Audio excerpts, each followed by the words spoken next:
మున్సిపాలిటీలో రాష్ట్ర BJP party నాయకుడు పొంగులేటి సుధాకర్ రెడ్డి ప్రచారం నిర్వహిస్తూ కమలం గుర్తుకు ఓటేయాలని బీజేపీ అభ్యర్థుల్ని అత్యధిక మెజార్టీతో గెలిపించాలని కేంద్రం నుంచి నిధులు తీసుకొచ్చి ఏదిలాపురం మున్సిపాలిటీని డెవలప్ చేస్తామని ఓటరు మహాశైలును కోరారు.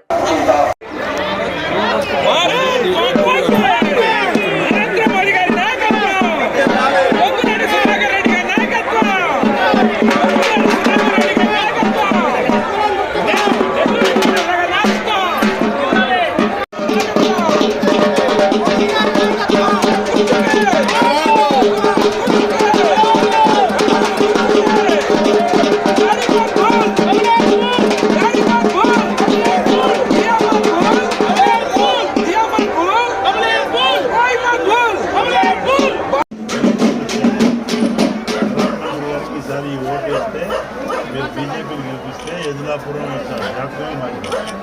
డ్రైనేజ్ కానీ వాటర్ ప్రాబ్లం కానీ రోడ్లు కానీ ఎందుకంటే కేంద్ర ప్రభుత్వం నిధులు తప్ప ఈ రాష్ట్రానికి మీకు తెలియదు. అట్లా కేసీఆర్ అప్పులు తెచ్చిపోయాడు, ఇప్పుడు రేవంత్ రెడ్డి అప్పులు పంపించాడు. ఓన్లీ కాంట్రాక్టర్ కాబట్టి బీజేపీ వస్తే ప్రజలు రెడీ ఉన్నారు. బట్ ఈ మున్సిపాలిటీ గెలిపిస్తే మీకు కేంద్ర నిధులతో చక్కగా డెవలప్మెంట్ జరుగుతుంది. ఎందుకంటే నేను చెప్పే మాట కాదు, ముఖ్యమంత్రి చేతులు ఎత్తేసాడు.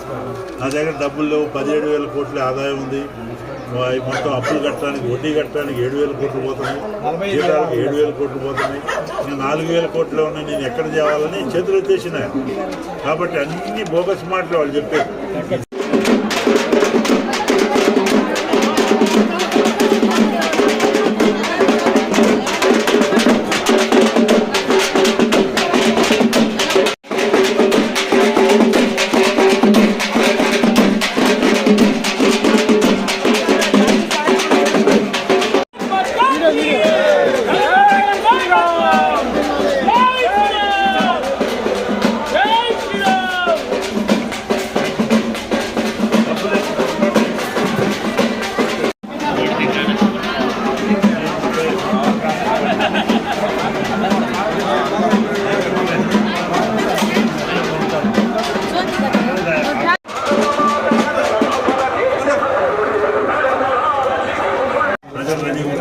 బట్ ఈ మున్సిపాలిటీ గెలిపిస్తే మీకు కేంద్ర నిధులతో చక్కగా డెవలప్మెంట్ జరుగుతుంది.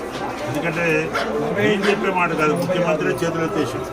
నా దగ్గర డబ్బులు లేవు, 17,000 కోట్ల ఆదాయం ఉంది, మొత్తం అప్పులు కట్టడానికి వడ్డీ కట్టడానికి 7,000 కోట్లు పోతున్నాయి, జీతాలకు 7,000 కోట్లు పోతున్నాయి,